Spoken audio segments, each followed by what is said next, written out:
ꯑꯍꯥꯟꯕ ꯃꯛꯇꯗ ꯃꯌꯥꯝꯕꯨ ꯇꯔꯥꯝ ꯅꯣꯛꯆꯕꯒ ꯂꯣꯏꯅꯅ ꯀꯦꯔꯣꯂꯤꯅꯥ ꯈꯥꯏꯗꯦꯝꯅ ꯏꯀꯣꯛꯅꯣꯅ ꯈꯨꯔꯨꯝꯖꯔꯤ꯫ ꯉꯁꯤꯁꯨ ꯅꯨꯡꯉꯥꯏꯔꯕ ꯐꯨꯡꯒꯥꯋꯥꯔꯤ ꯑꯃ ꯃꯤꯌꯥꯝꯒꯤꯗꯃꯛꯇ ꯄꯨꯗꯨꯅ ꯂꯥꯛꯆꯔꯤ꯫ ꯋꯥꯔꯤ ꯑꯁꯤꯒꯤ ꯃꯃꯤꯡꯅ ꯅꯨꯄꯤ ꯑꯅꯤ ꯂꯣꯟꯕ ꯂꯩꯕꯥꯛ꯫ ꯋꯥꯔꯤ ꯑꯁꯤꯕꯨ ꯏꯕꯤꯔꯛꯄꯅ D.N. ꯈꯨꯃꯟ꯫ ꯍꯧꯖꯤꯛ ꯋꯥꯔꯤ ꯑꯁꯤ ꯍꯧꯖꯔꯛꯂꯒꯦ, ꯃꯌꯥꯝ ꯄꯨꯟꯅ ꯇꯥꯃꯤꯟꯅꯔꯁꯤ꯫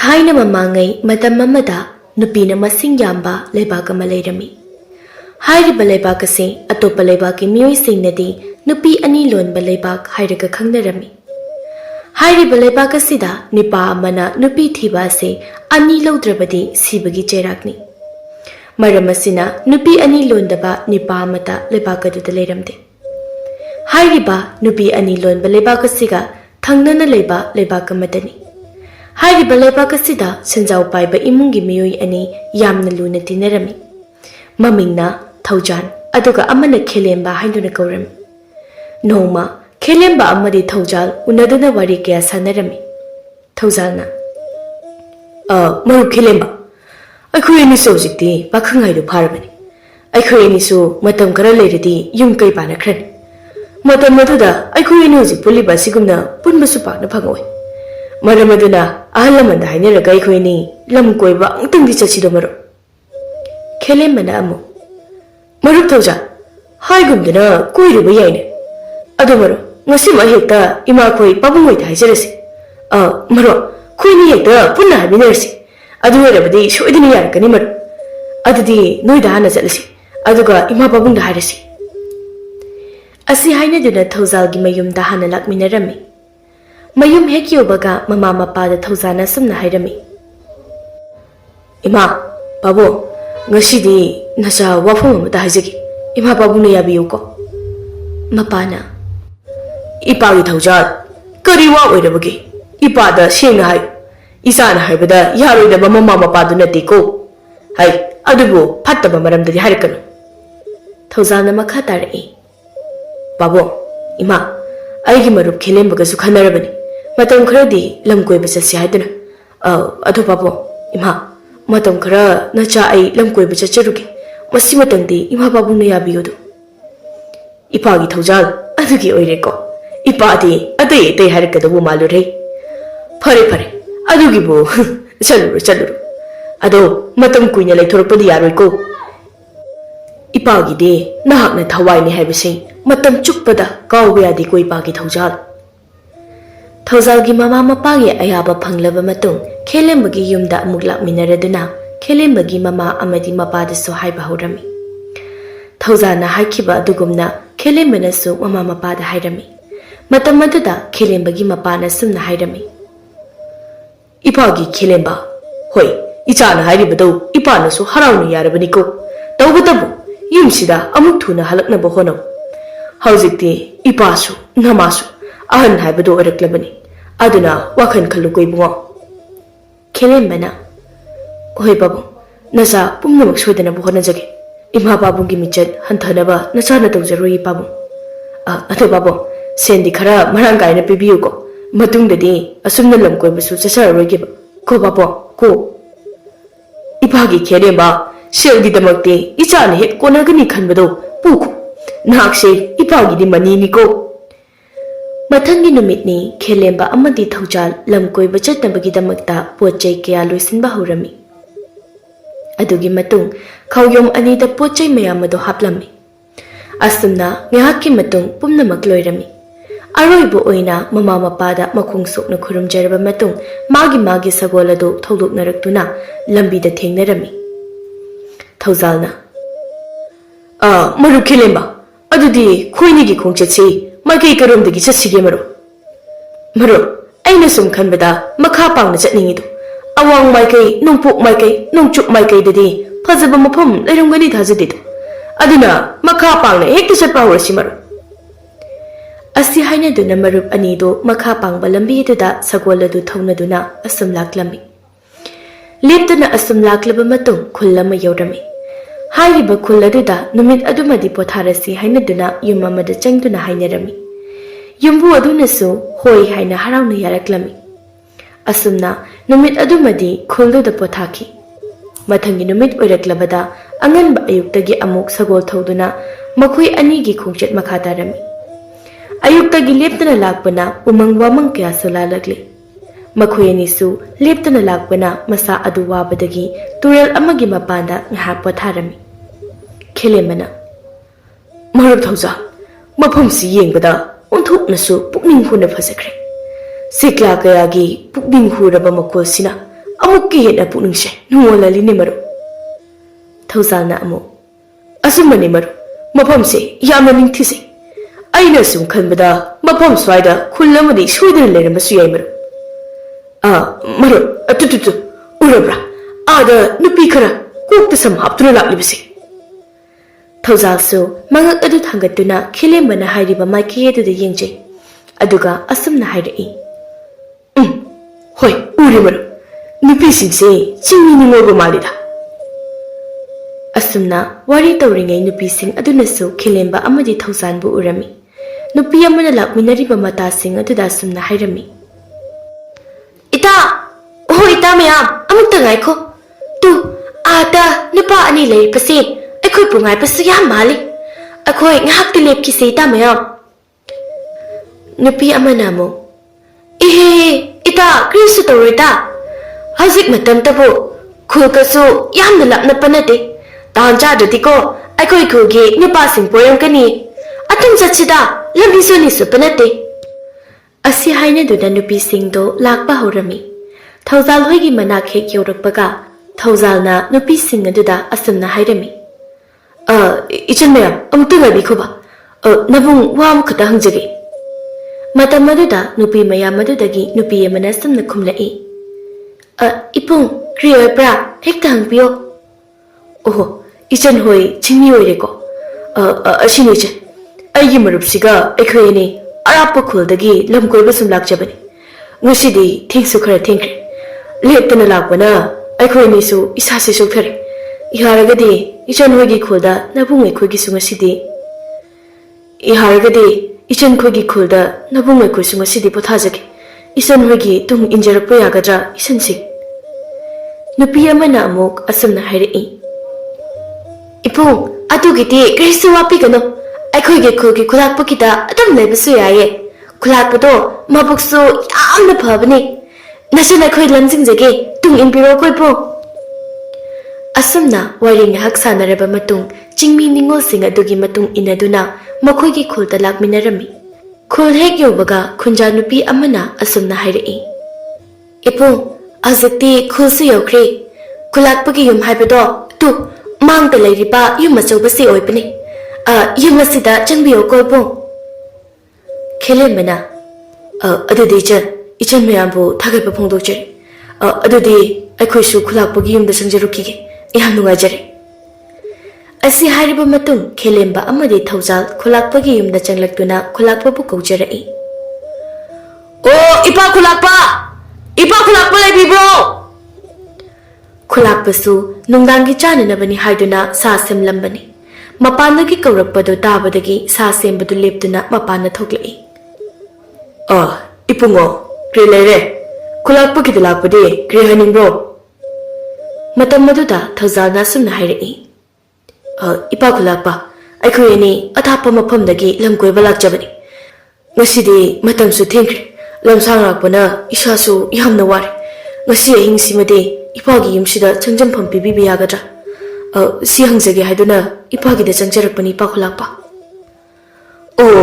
lamkoi palakpani haipako adu usaina haipa yadabro lao imungda changsi asumna khulakpana makhoi anibu imungda pusalai adugi matung khulakpa sa amuk semlami sa semna wari kaya su sarami ichanupa nakhoi anina lamkoi palakpase ipa suko yamna haraubani ngasi ko haupa hautapa ipa kita saksa ko ato aikhoi ki khul sisu phajaba chamna lebne hayeng nungalaga ko khulasi koina chatuna yengpyo khelembana hoi pa khulapa adoi pa atopa mapam phasaba legada ipa na khanglabadi takpiyo doipa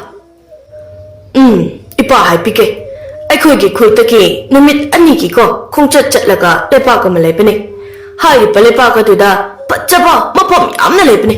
Hai Palepa Katuki Maming, Nupu, Tarangera, Taramoira country. Lebak to Kimaming Tiko, Nupi Anilon, Palepa, Hide on a company. Tauzal Amadi Kilimba, Munne Yene, Aduga, Tauzal Namaka Amtare. Ipakulapa, Hozukidu, Nupi Anilon, Beleba Haba. Os, I could eat, Honkasatad. Nasi, Ipana Haraga, Tazirisina Ahmed. Ado Ipakulapa. Karimaramino, Nupi Anilon, Beleba Kaina, Goribidi. Tapi Ipakulapa. Kulapa, no Petoraga Makatare. Yamna Noking Pawanita. Makoki Lepa Kitchen Pita. Nupa Amanako, Nupi Ani Lauta Payate. Nupa Kudama, Nupi Ani Lopene. Maramatuna, Atopa Lebak Mayamnako, Makoki Lebato, Nupi Anilon Baleba, Haina Kangapane. Tanja Aduda, Kulapaki Nupiga, Machanupiga Su, Mayumda Halaklami. Mayum Hek Europaga, Saxanda, Kulakpaga Warisanari Badota Badaki, Machanupi Amadi, Kulak Pijangmi. Kulakpiga Machanupiga Changlakpa Ubada, Kulakpa Nasun Nakorai. Kulakpi, Nakulakre, Krigi Asok Kuipati, Ichanupisu, Waram Lakanito. Kulakpina. Ha, the sign of Lakpa Apani, Atuda, Kugi Nupi Singa, Wari Ama, Sapatade, think you me. Ado, Ibumo Anisna, Kanakana Obra. Tamki Sashini, Lamko Balakpada, think Patagiko. I go kita Sanjap from people. Adudiko, Kulapi, Nasanupika, Nako Chapto, Tuna Tonto. Asi Hiram Labamatung, Kulapana, Kelemba, Amadi Taujanbo, Ka Amada Puraktuna, Paminarami. Aduga, Nupi Anilon, Balebaki Maramda, Warikia Sasanarami. Asumna, Punja Karagi Matung, Chak Janaraduna Potanarami. Matangi Numitni, Kelemba Amadi Tauzanbu, Kulakbana, Makogi Kogi, Pazabamapam Karada Puduna, Pazabamapam singing Halami. Adugi Matung, Kulakba the Kelemana Sumna Hari. Ipakulapa, Hoziti, Nasai Kuisomu, Kungsan Bauzaraki. No Mamatang Zabada, Ipaki Kusida, Amkoizerakipa. Hoi, no issue, Lam Kurpalakpanina, Mapum Sida, Queen Panpada, Matam Yam the Mankin. Aduga, Ipana Haito Bawadiko, Nakoi Ani, Lepak to the Chapada, a Karadi, Checheluko. Asumna, Waring Haksana Rebamatung, Tauzalamadi Kilimbasu, Makoi Anigi Kongchet Makatarami. Tauzalamadi Kilimbasu, Nupi Anilon Balebakta, Tuna Yoning Bana, Potabatauda, Sagola to Toduna Laklami. Asumna, Namidini Subagi, Nundang Wairangi Matamda, Nupi Anilon Balebak Yoraklami. Mapamadu Hek Yobaga, Kul Amatiduna, Kul Adu the Chagnaklami. Asum Sangnakla Matung, Yumjao Amating Rami. Yumjao Adugi Sumang Power Changleva Matung, Kele Manasum Nairami. Marutoza, Kano, Yum Kusawashide, a Kurum Gim Saga, Mapumsi Gim Saga, Mawum Sumanade. Adumaru, Yumsibu, Mikanam Tabu, like the Bamalida, Makumawaga, the Dadini. Haigum the Ner, Yum Kusasi, Mawum woman, or Tona Supazakri. Adumaru, I am the Golden Yankiko. Asi Hiraba Matung, Tauzana, Yumadugi Mitan and Abasum Nakojeri.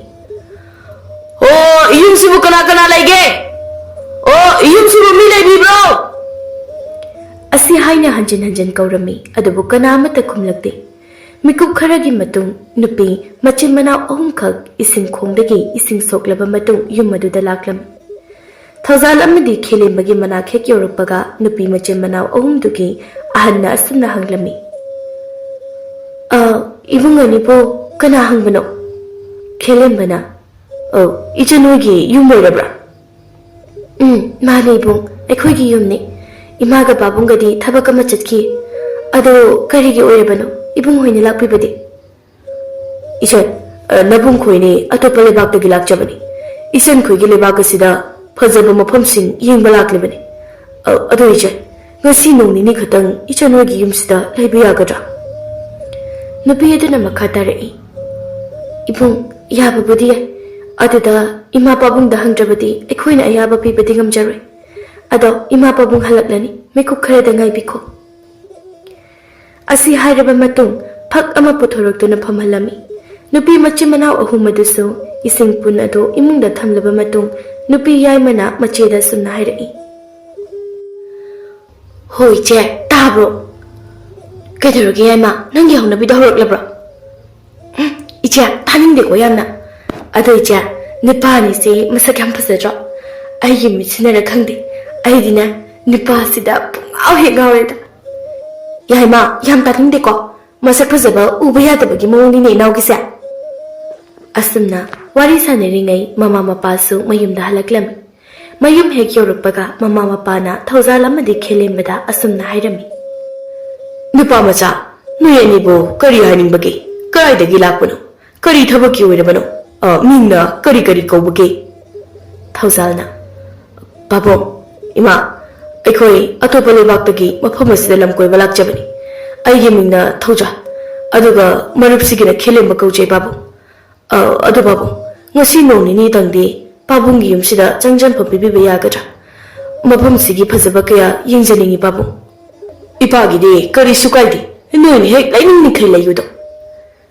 Adumna ayaba pibirabada Thauzal amadi khelemba yamna haraurami. Yumbu ahanduna makhoi anina laiba yaba ka ama piraduna pothahali. Numittumadi wamankibana koiba thoktana ka adugi manungda makhoi ani wari kaya sanarami. Maro ngahal ipa khulapana harikpadadi nupa amuna nupi ani loli harakibani. Adugo je khoni leriba yumbu nupa sigidi nupi amukhak ui amadi udi masina kamana tawjana. Thauzalna marupna haigumdana nadraga ipa khulapana phagi tawribza nadraga yumbu nupa sigi nupi amana mapamdaga chakhiboiribza. Adubu asingma jumbudi khangdokna batawsine maro. Asumna wari sanaringai yumbu macha nupi ahumdo kalosinba changlai. Matam maduda nupi yaimana asumna hairai.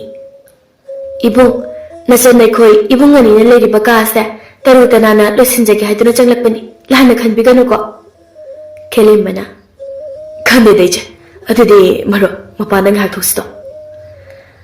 Asi hainaraba matung mapana thoklai. Asumna mikup kharagi matung ka losinba loireduna ka adutagi thokhirami.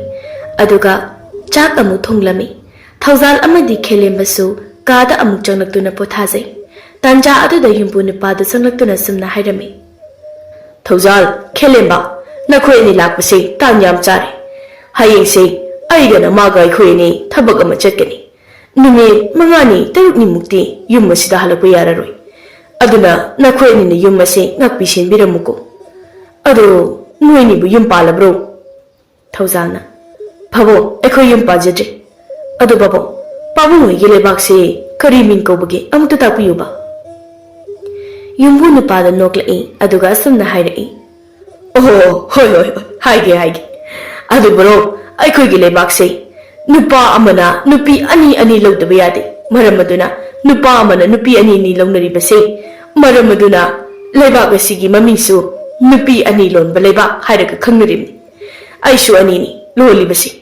Adubu Laibak thibadagi nama ahando laikhidre. Adumna wari kya sanaraba matung chak loireduna makhoi pumba chak charami. Chak toklaba matung makhoi punna nungaiba wari kya saduna nokminase. Pungja kharagi matung tumnarami. Mathangi numitni yumbu mama mapa adudi ayuk anganbadagi thabak ama chatkirami. Ayuk ki chak toklaba matung yumbu machanupi yaimaduna Thauzalda asumna hairami. Ibo ngasidi koithoklusi. Aikhoi swaida phazaba mafam mayam ama lei koithorusi. Aisu kuire lam koiba phangkidaba. Thauzalna, hoi koirusi.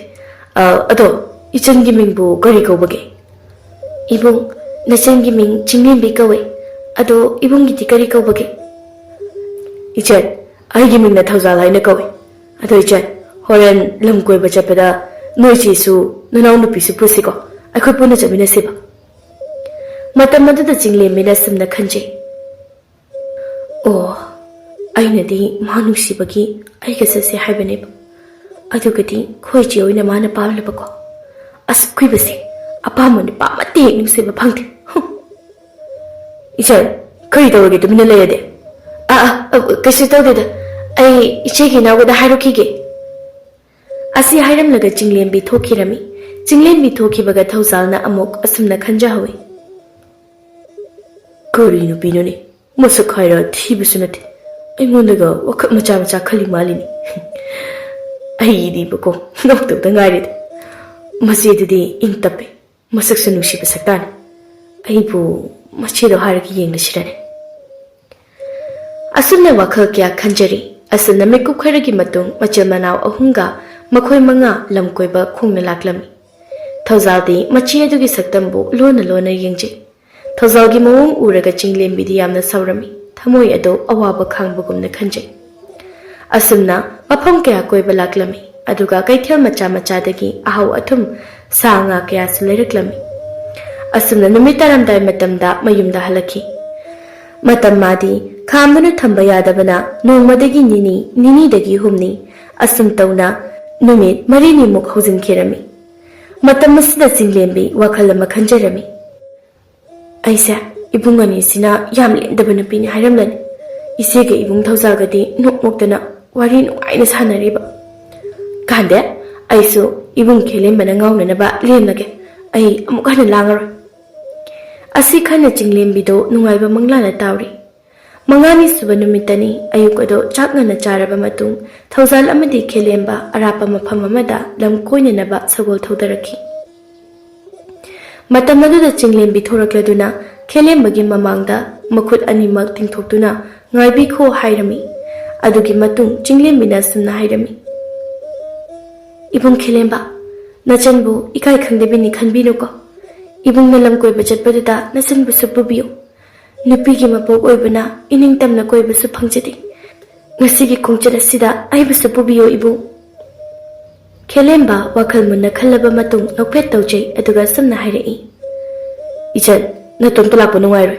Aduna nasisu kobiro nanaw nupidi kamaina toba matomda lehoba yagadro.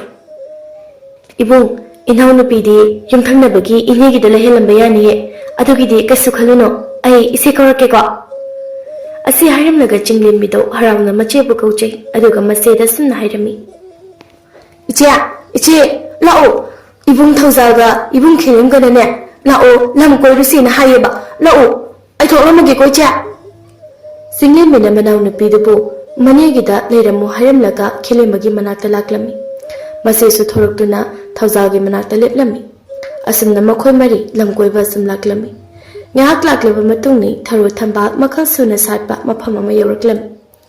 Mafam adu hek yobaga sagol adu khamlaba matung mafam adugi phajabada mityeng thamduna yenglami. Thawzalna ichan ngahan khe yenglakpa mafumdudagi ngasigi tharo thambal asina hir magul leina phajabase. Ado ichan nabung karigom amta haijage. Hoi haibiyo ibung. Ichan athay kaisi nateda. Ichanna ming hayu yadribado kari maram laibagino. Natraga nabung aikhoibu ainadabra. Ainadrabadi ngasidagi ichangida leirarogi. Ibung adamna haibigano. Hasik yumduda aikhoi nupi ngaktani nupa amata leibasu nate. Ibung hoina thadoktuna chaikrabadi aikhoisu nungai horaroi. Ado ibung nachangi ming hairage sauba waroba pumba pharoko ibung. Chingkhonbi kawe ibung. Aigi inaw nupiga haiphet manabani. Oho Chingkhonbi haibako. Mingna saka onthoknasu sanakre. Ado Chingkhonbi nabung asidi ichanda wanga manidang hungjage. Singna khumbiyo ko. Hoi haibiyo ibung singna khumjage. Ichan pat asida satliba tharo thambal mayam sida ichanna khwaidagi pamjaba amakhata khalo. Ibung nachana pamjaba khalo hairagadi pomsatnaribi tharose amta pibiyo. Thawzalsu pat adugi mapan waida horiba tharo mayamdagi pomsatnariba tharo ama hektuna pirami. Amaromdana Khelenbadi pat aduda mifam hongda leiri. Chinglenbina sumna hairai.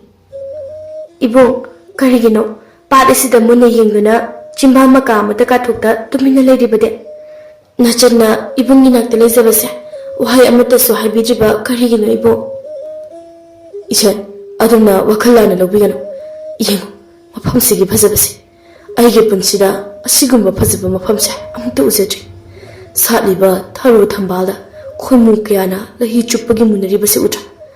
ꯑꯍꯜꯁꯤꯡꯅ ꯍꯥꯏꯅꯕꯗ ꯆꯨꯝꯃꯤ ꯂꯩꯔꯥꯡ ꯑꯃ ꯁꯥꯠꯂꯕꯗꯤ ꯈꯣꯏꯃꯨꯁꯤ ꯏꯜꯂꯤ ꯍꯥꯏꯕꯗꯣ ꯆꯤꯡꯂꯦꯝꯕꯤꯅ ꯏꯕꯨꯡ ꯑꯗꯨꯗꯤ ꯂꯩꯔꯥꯡꯁꯦ ꯅꯨꯄꯤ ꯑꯩꯈꯣꯏꯒꯤ ꯄꯥꯡꯈꯛꯅꯤ ꯍꯥꯏꯅꯩ ꯑꯗꯣ ꯏꯕꯨꯡ ꯑꯩꯒꯤ ꯐꯖꯗꯕ ꯏꯇꯧꯁꯤꯗ ꯈꯣꯏꯃꯨ ꯑꯃꯠꯇ ꯄꯥꯏꯕꯤꯔꯛꯇꯦ ꯑꯩ ꯊꯋꯥꯏ ꯌꯥꯝꯅ ꯋꯥꯏ ꯏꯆꯟꯕꯨ ꯀꯔꯤꯒꯤ ꯋꯥꯔꯤꯕꯅꯣ ꯍꯥꯏꯌꯨꯅꯤ ꯍꯧꯖꯤꯛꯁꯨ ꯏꯆꯟꯅ ꯈꯟꯖꯕ ꯀꯅꯥꯁꯨ ꯂꯩꯇꯕ꯭ꯔꯣ ꯅꯍꯥꯛꯇꯤ ꯂꯩꯔꯥꯡꯒꯨꯝꯕꯤꯅꯤ ꯏꯀꯥꯏ ꯊꯤꯒꯟꯕꯤ ꯃꯄꯣꯛꯅꯤ ꯐꯨꯝꯗꯨꯅ ꯊꯝꯂꯤꯕ ꯏꯆꯟꯒꯤ ꯊꯃꯣꯏꯒꯤ ꯋꯥꯍꯩꯗꯣ ꯉꯁꯤꯗꯤ ꯐꯨꯝꯂꯅꯨ ꯆꯤꯡꯂꯦꯝꯕꯤ ꯏꯀꯥꯏꯔꯞ ꯇꯧꯅ ꯑꯁꯨꯝꯅ ꯃꯈꯥ ꯇꯥꯔꯛꯏ ꯏꯕꯨꯡ ꯅꯆꯟꯒꯤ ꯊꯃꯣꯏꯗ ꯈꯪꯍꯧꯗꯕ ꯅꯨꯡꯁꯤꯒꯤ ꯇꯦꯟꯅ ꯄꯥꯟꯈꯤꯕꯅ ꯅꯨꯡꯁꯤꯕꯒꯤ ꯏꯊꯛ ꯏꯄꯣꯝꯁꯦ ꯊꯤꯡꯕ ꯉꯝꯗ꯭ꯔꯦ ꯂꯣꯠꯁꯤꯟꯗꯨꯅ ꯊꯝꯈꯤꯕ ꯑꯔꯣꯟꯕ ꯊꯃꯣꯏꯒꯤ ꯃꯄꯥꯎꯁꯦ ꯍꯥꯏꯗꯣꯛꯂꯒꯦꯀꯣ ꯏꯕꯨꯡ ꯏꯆꯟ ꯀꯔꯤ ꯌꯧꯔꯛꯄ ꯋꯥꯐꯝꯅꯣ ꯆꯤꯡꯅꯗꯨꯅ ꯍꯥꯏꯌꯨ ꯏꯆꯟꯒꯤ ꯑꯁꯦꯡꯕ ꯋꯥꯍꯩꯗꯨꯅꯤ ꯑꯩꯅ ꯇꯥꯅꯤꯡꯗꯨꯅ ꯉꯥꯏꯔꯤꯕꯁꯤ ꯌꯦꯡꯉꯨ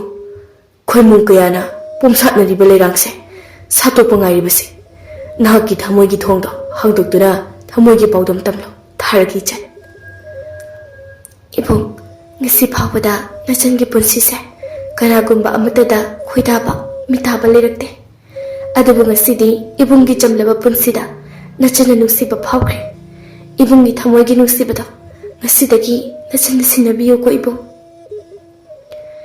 ꯈꯦꯂꯦꯝꯕꯗꯤ ꯍꯥꯟꯅꯗꯒꯤ ꯆꯤꯡꯂꯦꯝꯕꯤꯕꯨ ꯂꯣꯟꯅ ꯅꯨꯡꯁꯤꯖꯔꯛꯄꯅ ꯆꯤꯡꯂꯦꯝꯕꯤꯒꯤ ꯑꯄꯥꯝꯕ ꯑꯗꯨꯃꯛ ꯈꯨꯗꯛꯇ ꯄꯥꯎꯈꯨꯝ ꯄꯤꯔꯝꯃꯤ ꯑꯁꯨꯝꯅ ꯄꯨꯡꯖꯥ ꯈꯔ ꯃꯐꯝꯗꯨꯒꯤ ꯐꯖꯕ ꯀꯌꯥ ꯌꯦꯡꯂꯕ ꯃꯇꯨꯡ ꯃꯌꯨꯝꯗ ꯑꯃꯨꯛ ꯍꯜꯂꯛꯈꯤ ꯍꯧꯖꯤꯛꯇꯤ ꯊꯃꯣꯏ ꯄꯥꯎ ꯐꯥꯎꯅꯔꯕ ꯑꯁꯤꯗꯗꯤ ꯍꯧꯅꯕ ꯇꯧꯗꯨꯅ ꯃꯐꯝ ꯀꯌꯥ ꯆꯠꯂꯝꯃꯤ ꯑꯁꯨꯝꯅ ꯆꯤꯡꯂꯦꯝꯕꯤꯒꯤ ꯃꯃꯥꯁꯨ ꯃꯄꯥꯁꯨ ꯃꯌꯨꯝꯗ ꯑꯃꯨꯛ ꯍꯜꯂꯛꯈꯤ ꯃꯃꯥ ꯃꯄꯥꯅ ꯃꯌꯨꯝꯗ ꯍꯜꯂꯛꯂꯕ ꯃꯇꯨꯡꯅꯤ ꯅꯣꯡꯃ ꯃꯍꯧꯁꯥꯒꯨꯝꯅ ꯊꯧꯖꯥꯜ ꯑꯃꯗꯤ ꯈꯦꯂꯦꯝꯕ ꯂꯝ ꯀꯣꯏꯅꯅꯕ ꯁꯦꯝ ꯁꯥꯔꯤ ꯃꯇꯝ ꯑꯗꯨꯗ ꯆꯤꯡꯈꯣꯟꯕꯤ ꯑꯃꯗꯤ ꯆꯤꯡꯂꯦꯝꯕꯤꯁꯨ ꯂꯝ ꯀꯣꯏꯕꯗꯤ ꯌꯥꯎꯅꯤꯡꯂꯝꯃꯤ ꯃꯃꯥ ꯃꯄꯥꯗ ꯍꯥꯏꯖꯗꯨꯅ ꯂꯝ ꯀꯣꯏꯕ ꯆꯠꯀꯦ ꯍꯥꯏꯔꯝꯃꯤ ꯃꯃꯥ ꯃꯄꯥꯁꯨ ꯍꯣꯏ ꯍꯥꯏꯅ ꯌꯥꯔꯝꯃꯤ ꯑꯁꯨꯝꯅ ꯃꯈꯣꯏ ꯃꯔꯤ ꯂꯝ ꯀꯣꯏꯕ ꯂꯥꯛꯂꯝꯃꯤ ꯍꯟꯗꯛ ꯂꯥꯛꯂꯤꯕ ꯃꯐꯝ ꯑꯁꯤꯗꯤ ꯀꯣꯅꯨꯡꯒꯁꯨ ꯌꯥꯝꯅ ꯅꯛꯅꯕ ꯈꯨꯜ ꯑꯃꯅꯤ ꯍꯥꯏꯔꯤꯕ ꯃꯐꯝ ꯑꯁꯤ ꯑꯗꯨꯛꯀꯤ ꯃꯇꯤꯛꯁꯨ ꯌꯥꯝꯅ ꯐꯖꯕ ꯃꯐꯝ ꯍꯥꯏꯕꯗꯨ ꯑꯣꯏꯔꯤ ꯂꯩꯕꯥꯛ ꯑꯗꯨꯒꯤ ꯃꯤꯑꯣꯏ ꯀꯌꯥ ꯃꯐꯝ ꯑꯁꯤꯗ ꯂꯝ ꯌꯦꯡꯕ ꯂꯥꯛꯅꯔꯝꯃꯤ ꯅꯨꯃꯤꯠ ꯑꯁꯤꯁꯨ ꯃꯁꯤꯡ ꯊꯤꯉꯝꯗ꯭ꯔꯕ ꯃꯤꯆꯝ ꯀꯌꯥ ꯃꯐꯝ ꯑꯗꯨꯗ ꯇꯤꯜꯂꯤ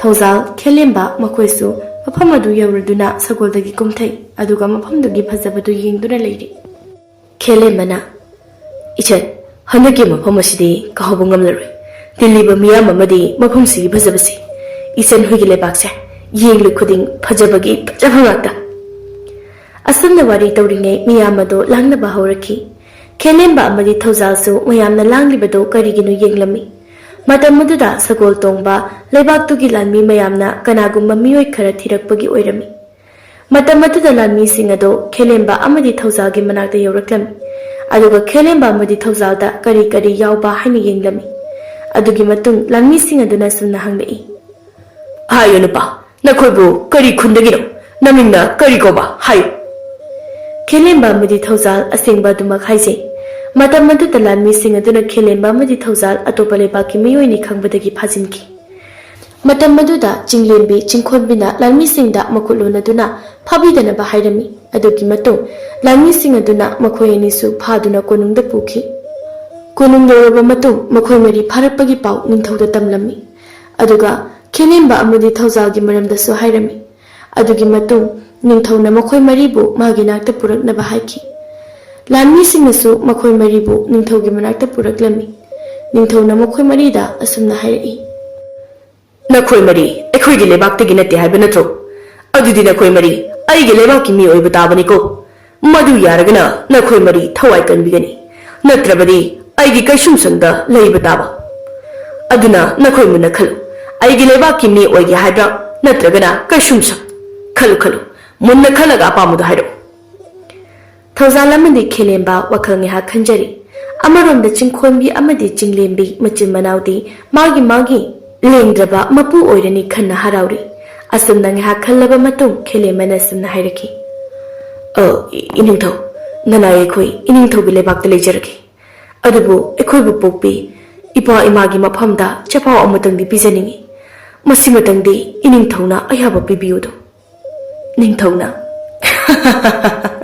निंगथौ आई पीली सेवाव पीबदो निंगथौ आइनसु अयाबा पीरबनी अदुबु वाफम अमदी लैखाइतानसिको हौजिक लुनिरक्लिबा नुपी अनिसि ꯅꯨꯌꯦꯅꯤꯒꯤ ꯅꯨꯄꯤ ꯅꯠꯇ꯭ꯔꯥ ꯑꯗꯨꯕꯨ ꯑꯩꯒꯤ ꯂꯩꯕꯥꯛ ꯑꯁꯤꯗꯗꯤ ꯅꯨꯄꯤ ꯑꯅꯤ ꯂꯧꯗꯕ ꯌꯥꯗꯦ ꯑꯩꯒꯤ ꯂꯩꯕꯥꯛꯀꯤ ꯃꯤ ꯑꯣꯏꯔꯕꯅꯤꯅ ꯍꯧꯖꯤꯛꯃꯛ ꯁꯛꯍꯦꯟꯕꯤ ꯅꯨꯄꯤ ꯑꯃꯒ ꯑꯃꯨꯛ ꯊꯤꯗꯨꯅ ꯂꯨꯍꯣꯡꯂꯒꯅꯤ ꯂꯨꯍꯣꯡꯕ ꯂꯣꯏꯔꯕ ꯃꯇꯨꯡ ꯅꯈꯣꯏꯒꯤ ꯌꯨꯝꯗꯁꯨ ꯆꯦꯕꯥꯎ ꯄꯤꯕ ꯍꯥꯏꯕꯗꯨ ꯑꯩꯅ ꯌꯥꯔꯕꯅꯤꯀꯣ ꯑꯁꯤ ꯍꯥꯏꯗꯨꯅ ꯌꯥꯅꯔꯕ ꯃꯇꯨꯡ ꯈꯨꯗꯛꯇ ꯅꯤꯡꯊꯧꯒꯤ ꯌꯥꯊꯪ ꯃꯇꯨꯡ ꯏꯟꯅ ꯂꯩꯕꯥꯛ ꯑꯗꯨꯒꯤ ꯁꯛꯍꯦꯟꯕꯤ ꯅꯨꯄꯤ ꯑꯅꯤꯒ ꯑꯃꯨꯛ ꯊꯤꯔꯕ ꯃꯇꯨꯡ ꯊꯧꯖꯥꯜ ꯑꯃꯗꯤ ꯈꯦꯂꯦꯝꯕꯒꯤ ꯇꯥꯂꯣꯏ ꯑꯣꯏꯅ ꯂꯨꯍꯣꯡꯂꯝꯈꯤ ꯂꯨꯍꯣꯡꯕ ꯂꯣꯏꯔꯕ ꯃꯇꯨꯡ ꯃꯈꯣꯏꯒꯤ ꯂꯩꯐꯝ ꯆꯥꯐꯝꯁꯨ ꯀꯣꯅꯨꯡꯒ ꯅꯛꯅꯅ ꯂꯩꯕ ꯃꯐꯝ ꯑꯃꯗ ꯄꯤꯕꯤꯔꯝꯃꯤ ꯃꯊꯪꯒꯤ ꯅꯨꯃꯤꯠꯅꯤ ꯊꯧꯖꯥꯜ ꯑꯃꯗꯤ ꯈꯦꯂꯦꯝꯕ ꯃꯈꯣꯏ ꯑꯅꯤ ꯎꯅꯗꯨꯅ ꯋꯥꯔꯤ ꯁꯥꯅꯔꯝꯃꯤ ꯊꯧꯖꯥꯜꯅ ꯃꯔꯨꯞ ꯈꯦꯂꯦꯝꯕ ꯀꯔꯤꯅꯣ ꯈꯣꯏꯅꯤꯒꯤ ꯂꯥꯏꯕꯛꯁꯤꯕꯨ ꯐꯥꯎꯕꯁꯤ ꯏꯃꯥ ꯄꯥꯕꯨꯡ ꯇꯥꯔꯒ ꯀꯔꯤꯕꯨ ꯈꯟꯈꯤꯅꯤ ꯑꯁ ꯇꯨꯐꯝ ꯂꯥꯛꯐꯝ ꯈꯪꯗ꯭ꯔꯦꯗ ꯃꯔꯨꯞ ꯑꯩꯁꯨꯅꯤ ꯋꯥꯈꯜꯒ ꯂꯃꯛꯅꯔꯦ ꯈꯠꯂꯨꯕꯅ ꯑꯃ ꯑꯣꯏꯔꯛꯄꯅ ꯑꯃ ꯂꯝ ꯀꯣꯏꯕ ꯄꯥꯝꯂꯤꯕ꯭ꯔꯥ ꯍꯥꯏꯕꯕꯨ ꯅꯨꯄꯤ ꯑꯅꯤꯒꯤ ꯃꯄꯨꯔꯣꯏꯕ ꯍꯥꯏꯕꯗ ꯑꯣꯏꯔꯦ ꯑꯗꯨꯕꯨ ꯃꯔꯨꯞ ꯃꯁꯤꯗ ꯍꯦꯟꯖꯤꯟꯅ ꯈꯜꯂꯒꯨꯝꯁꯤꯗ ꯑꯩꯈꯣꯏ ꯑꯅꯤꯒꯤ ꯃꯄꯣꯛ ꯃꯌꯤꯗ ꯇꯝꯂꯝꯂꯕ ꯈꯨꯗꯣꯜꯅꯤ ꯈꯟꯗꯣꯛꯂꯁꯤ ꯑꯗꯨ ꯃꯔꯨꯞ ꯍꯧꯖꯤꯛꯇꯤ ꯑꯩꯈꯣꯏ ꯑꯅꯤꯁꯨ ꯃꯐꯝꯁꯤꯒꯤ ꯃꯤꯑꯣꯏ ꯑꯣꯏꯔꯕꯅꯤ ꯑꯗꯨꯅ ꯑꯩꯈꯣꯏꯒꯤ ꯂꯩꯕꯥꯛꯇ ꯆꯠꯄ ꯍꯥꯏꯕꯁꯦ ꯀꯔꯝꯅ ꯆꯠꯀꯅꯤ ꯀꯔꯤꯒꯨꯝꯕ ꯂꯣꯟꯅ ꯆꯠꯂꯦ ꯈꯜꯂꯁꯤ ꯅꯤꯡꯊꯧꯒꯤ ꯃꯅꯥꯏꯁꯤꯡꯅ ꯑꯃꯨꯛ ꯎꯔꯕꯗꯤ ꯑꯩꯈꯣꯏ ꯑꯅꯤꯗꯤ ꯂꯣꯏꯔꯦꯗ ꯃꯔꯨꯞ ꯆꯦꯕꯥꯎ ꯊꯥꯔꯕꯁꯨ ꯀꯥꯟꯅꯕ ꯂꯩꯔꯣꯏ ꯑꯗꯨꯅ ꯃꯇꯥꯡ ꯆꯥꯕ ꯉꯥꯏꯔꯤꯕꯅꯤꯗꯣ ꯃꯔꯨꯞ ꯊꯧꯖꯥꯜꯅ ꯃꯈꯥ ꯇꯥꯔꯛꯏ ꯐꯔꯦꯁꯦ ꯃꯁꯤꯗ ꯑꯩꯈꯣꯏ ꯑꯅꯤ ꯀꯥ ꯍꯦꯟꯅ ꯋꯥꯈꯜ ꯋꯥꯔꯒꯨꯝꯁꯤꯗꯣ ꯃꯇꯥꯡ ꯆꯥꯕ ꯑꯃꯗ ꯑꯩꯈꯣꯏꯒꯤ ꯂꯩꯕꯥꯛꯇ ꯆꯠꯁꯤ ꯏꯅꯤꯡꯊꯧꯗ ꯍꯥꯏꯖꯔꯒ ꯂꯣꯏꯔꯦꯗꯅ ꯑꯗꯣ ꯃꯔꯨꯞꯁꯨ ꯃꯔꯨꯞꯀꯤ ꯅꯨꯄꯤ ꯑꯅꯤꯅ ꯉꯥꯏꯔꯝꯃꯅꯤ ꯈꯣꯏꯅꯤꯅ ꯁꯨꯝ ꯋꯥꯔꯤ ꯁꯥꯗꯨꯅ ꯂꯩꯔꯕꯗꯤ ꯆꯤꯡꯅꯈꯤꯅꯤ ꯆꯤꯡꯅꯍꯟꯕ ꯌꯥꯗꯦꯀꯣ ꯆꯪꯅꯔꯁꯤ ꯃꯔꯨꯞ ꯑꯁꯤ ꯍꯥꯏꯅꯔꯕ ꯃꯇꯨꯡ ꯃꯈꯣꯏ ꯑꯅꯤꯁꯨ ꯃꯥꯒꯤ ꯃꯥꯒꯤ ꯌꯨꯝꯗ ꯆꯪꯅꯈꯤ ꯆꯤꯡꯈꯣꯃꯤꯅ ꯊꯧꯖꯥꯜ ꯆꯪꯂꯛꯄ ꯎꯕꯗ ꯁꯨꯝꯅ ꯍꯥꯏꯔꯛꯏ ꯏꯕꯨꯡ ꯑꯩꯒꯤꯗꯤ ꯊꯋꯥꯏ ꯑꯣꯏꯕ ꯍꯧꯖꯤꯛꯁꯨ ꯅꯆꯟꯗ ꯋꯥꯔꯧꯔꯤꯕ꯭ꯔꯥ ꯄꯨꯝꯅꯃꯛꯁꯦ ꯂꯥꯏꯕꯛꯇ ꯇꯝꯂꯝꯕꯅ ꯈꯦꯠꯇꯣꯛꯄ ꯉꯝꯗꯕꯅꯤ ꯏꯕꯨꯡꯅ ꯅꯨꯡꯁꯤꯕ ꯉꯝꯂꯣꯏꯗꯕ ꯑꯣꯏꯔꯕꯗꯤ ꯉꯁꯤꯃꯛ ꯌꯨꯝ ꯃꯥꯏꯀꯩ ꯄꯥꯡꯖꯈ꯭ꯔꯒꯦ ꯊꯧꯖꯥꯜꯅ ꯅꯠꯇꯦ ꯑꯗꯨꯝꯅꯈꯛ ꯈꯟꯈꯤꯕ ꯂꯩꯇꯦ ꯍꯧꯖꯤꯛꯇꯤ ꯑꯩꯒꯤꯗꯃꯛ ꯅꯈꯣꯏ ꯑꯅꯤ ꯂꯩꯔꯕꯗ ꯋꯥꯈꯜꯁꯦ ꯍꯦꯟꯅ ꯅꯨꯡꯉꯥꯏꯔꯤꯕꯅꯤ ꯊꯧꯖꯥꯜ ꯑꯃꯗꯤ ꯆꯤꯡꯈꯣꯟꯕꯤꯅ ꯁꯥꯔꯤꯕ ꯋꯥꯔꯤ ꯑꯗꯨ ꯅꯨꯄꯤ ꯑꯃꯗꯨꯅꯁꯨ ꯇꯥꯔꯝꯃꯤ ꯅꯨꯄꯤꯗꯨꯒꯤ ꯊꯃꯣꯏꯅꯁꯨ ꯊꯧꯖꯥꯜꯒꯤ ꯄꯨꯛꯆꯦꯜ ꯆꯥꯎꯕ ꯋꯥꯈꯜꯂꯣꯟ ꯑꯗꯨꯕꯨ ꯈꯪꯂꯕꯗ ꯍꯔꯥꯎꯖꯩ ꯑꯁꯨꯝꯅ ꯆꯍꯤ ꯈꯔꯒꯤ ꯃꯇꯨꯡꯅꯤ ꯃꯇꯝ ꯑꯗꯨ ꯊꯧꯖꯥꯜꯁꯨ ꯈꯦꯂꯦꯝꯕꯁꯨ ꯃꯆꯥ ꯑꯍꯨꯝ ꯌꯥꯎꯅꯔꯝꯃꯤ ꯃꯇꯝ ꯑꯁꯤꯗ ꯊꯧꯖꯥꯜ ꯑꯃꯗꯤ ꯈꯦꯂꯦꯝꯕꯅ ꯂꯩꯕꯥꯛ ꯅꯤꯡꯊꯧꯗ ꯁꯨꯝꯅ ꯍꯥꯏꯖꯔꯝꯃꯤ ꯈꯦꯂꯦꯝꯕꯅ ꯏꯅꯤꯡꯊꯧ ꯅꯅꯥꯏ ꯑꯩꯈꯣꯏꯅ ꯈꯨꯔꯨꯝꯖꯔꯤ ꯅꯤꯡꯊꯧ ꯑꯣ ꯌꯥꯔꯦ ꯑꯗꯣ ꯅꯣꯏ ꯑꯅꯤꯅ ꯅꯤꯡꯊꯧ ꯑꯩꯒꯤ ꯅꯥꯛꯇ ꯂꯥꯛꯄꯗꯤ ꯀꯔꯤ ꯊꯕꯛꯀꯤ ꯑꯣꯏꯔꯕꯅꯣ ꯍꯥꯏꯌꯨ ꯇꯥꯁꯤ ꯊꯧꯖꯥꯜꯅ ꯃꯈꯥ ꯇꯥꯔꯛꯏ ꯏꯅꯤꯡꯊꯧ ꯅꯅꯥꯏ ꯑꯩꯈꯣꯏ ꯃꯇꯝ ꯈꯔ ꯑꯩꯈꯣꯏꯒꯤ ꯂꯩꯕꯥꯛꯇ ꯆꯠꯇꯨꯅ ꯑꯄꯣꯛꯄꯒ ꯎꯅꯖꯔꯨꯒꯦ ꯍꯧꯖꯤꯛꯇꯤ ꯃꯁꯨ ꯑꯍꯨꯝꯒꯤ ꯃꯁꯛ ꯈꯪꯍꯟꯖꯅꯤꯡꯉꯤꯗꯣ ꯏꯅꯤꯡꯊꯧꯅ ꯅꯅꯥꯏ ꯑꯩꯈꯣꯏꯒꯤ ꯑꯄꯥꯝꯕꯁꯦ ꯅꯤꯡꯕ ꯊꯨꯡꯍꯟꯕꯤꯌꯨꯗꯣ ꯏꯅꯤꯡꯊꯧ ꯅꯤꯡꯊꯧꯁꯨ ꯃꯨꯟꯅ ꯈꯜꯂꯕ ꯃꯇꯨꯡ ꯊꯧꯖꯥꯜ ꯑꯃꯗꯤ ꯈꯦꯂꯦꯝꯕꯗ ꯃꯈꯣꯏꯒꯤ ꯑꯄꯥꯝꯕꯗꯣ ꯃꯅꯤꯡ ꯊꯨꯡꯍꯜꯂꯝꯃꯤ ꯑꯁꯨꯝꯅ ꯅꯤꯡꯊꯧꯒꯤ ꯑꯌꯥꯕ ꯐꯪꯂꯕꯗ ꯍꯧꯖꯤꯛꯇꯤ ꯃꯤꯀꯨꯞ ꯑꯃꯠꯇ ꯄꯟꯊꯕ ꯇꯧꯗꯅ ꯊꯧꯖꯥꯜ ꯑꯃꯗꯤ ꯈꯦꯂꯦꯝꯕ ꯃꯥꯒꯤ ꯇꯥꯂꯣꯏ ꯑꯃꯗꯤ ꯃꯆꯥꯁꯤꯡ ꯄꯨꯗꯨꯅ ꯃꯈꯣꯏꯒꯤ ꯂꯩꯕꯥꯛꯇ ꯂꯥꯛꯂꯝꯃꯤ ꯅꯨꯃꯤꯠ ꯈꯨꯗꯤꯡꯒꯤ ꯂꯦꯞꯇꯅ ꯂꯥꯛꯂꯕ ꯃꯇꯨꯡ ꯃꯃꯥꯡꯗ ꯊꯦꯡꯅꯈꯤꯕ ꯆꯤꯡꯃꯤꯅ ꯅꯝꯅ ꯇꯥꯕ ꯃꯐꯝ ꯑꯗꯨ ꯌꯧꯔꯛꯂꯝꯃꯤ ꯃꯐꯝ ꯑꯗꯨꯗ ꯅꯣꯡ ꯅꯤꯅꯤ ꯂꯩꯗꯨꯅ ꯈꯨꯜꯂꯥꯛꯄꯒ ꯑꯋꯥ ꯅꯨꯡꯉꯥꯏ ꯋꯥꯔꯤ ꯀꯌꯥ ꯁꯥꯔꯕ ꯃꯇꯨꯡ ꯃꯈꯣꯏꯒꯤ ꯈꯨꯜ ꯇꯝꯅ ꯈꯣꯡꯁꯥꯟꯕ ꯑꯃꯨꯛ ꯍꯧꯔꯛꯂꯝꯃꯤ ꯑꯁꯨꯝꯅ ꯊꯥ ꯑꯃꯒꯤ ꯃꯇꯨꯡ ꯊꯧꯖꯥꯜ ꯑꯃꯗꯤ ꯈꯦꯂꯦꯝꯕꯒꯤ ꯈꯨꯜ ꯌꯧꯔꯛꯂꯝꯃꯤ ꯃꯈꯣꯏꯒꯤ ꯈꯨꯜ ꯌꯧꯔꯕꯗ ꯃꯌꯨꯝꯗ ꯆꯪꯗꯨꯅ ꯃꯃꯧ ꯃꯁꯨ ꯃꯁꯛ ꯇꯛꯂꯝꯃꯤ ꯑꯗꯨꯒ ꯊꯣꯛꯈꯤꯕ ꯄꯨꯝꯕꯁꯨ ꯋꯥꯔꯤ ꯑꯣꯏꯅ ꯂꯤꯗꯨꯅ ꯈꯪꯍꯜꯂꯝꯃꯤ ꯃꯇꯝ ꯑꯗꯨꯗ ꯈꯦꯂꯦꯝꯕ ꯑꯃꯗꯤ ꯊꯧꯖꯥꯜꯒꯤ ꯃꯄꯥꯅꯁꯨ ꯃꯆꯥꯁꯤꯡꯒꯤ ꯂꯥꯏꯕꯛꯅꯤ ꯈꯟꯅ ꯍꯔꯥꯎꯅ ꯃꯃꯧ ꯃꯁꯨꯕꯨ ꯂꯧꯁꯤꯜꯂꯝꯃꯤ ꯈꯦꯂꯦꯝꯕꯒꯤ ꯃꯄꯥꯅ ꯏꯄꯥꯒꯤ ꯈꯦꯂꯦꯝꯕ ꯅꯣꯏꯁꯦ ꯃꯉꯥꯎ ꯑꯣꯟꯊꯣꯛꯅ ꯊꯤꯈ꯭ꯔꯦꯗꯀꯣ ꯑꯗꯨꯕꯨ ꯐꯔꯦ ꯏꯆꯥꯒꯤ ꯂꯥꯏꯕꯛꯇ ꯑꯁꯨꯝꯅ ꯊꯣꯛꯎꯗꯅꯕꯅꯤ ꯏꯄꯥꯒꯤꯗꯤ ꯏꯆꯥꯅ ꯄꯨꯝꯅꯃꯛꯅꯤ ꯏꯃꯧ ꯑꯃ ꯄꯥꯝꯗꯨꯅ ꯂꯩꯔꯝꯕꯗꯣ ꯍꯧꯖꯤꯛꯇꯤ ꯏꯃꯧ ꯑꯅꯤ ꯐꯪꯖꯔꯦ ꯏꯄꯥ ꯁꯥꯎꯗꯦ ꯏꯄꯥꯅ ꯌꯥꯏꯀꯣ ꯏꯄꯥ ꯌꯥꯏ ꯑꯃꯔꯣꯝꯗꯅ ꯊꯧꯖꯥꯜꯁꯨ ꯃꯍꯥꯛꯄꯨ ꯄꯣꯛꯄ ꯃꯄꯥꯅ ꯃꯃꯧ ꯃꯁꯨꯕꯨ ꯂꯧꯁꯤꯟꯕꯤꯔꯝꯃꯤ ꯑꯗꯨꯒꯤ ꯃꯇꯨꯡ ꯃꯈꯣꯏ ꯍꯔꯥꯎ ꯅꯨꯡꯉꯥꯏꯅ ꯑꯋꯥꯕ ꯌꯥꯎꯗ ꯋꯥꯈꯜ ꯃꯣꯠ ꯇꯤꯟꯅꯅ ꯅꯨꯡꯉꯥꯏꯅ ꯂꯩꯃꯤꯟꯅꯈꯤ ꯃꯔꯛꯇꯁꯨ ꯅꯨꯄꯤ ꯑꯅꯤ ꯂꯣꯟꯕ ꯂꯩꯕꯥꯛꯇꯁꯨ ꯆꯠꯇꯨꯅ ꯃꯇꯝ ꯈꯔ ꯂꯩꯊꯣꯛꯏ ꯑꯁꯨꯝꯅ ꯃꯈꯣꯏ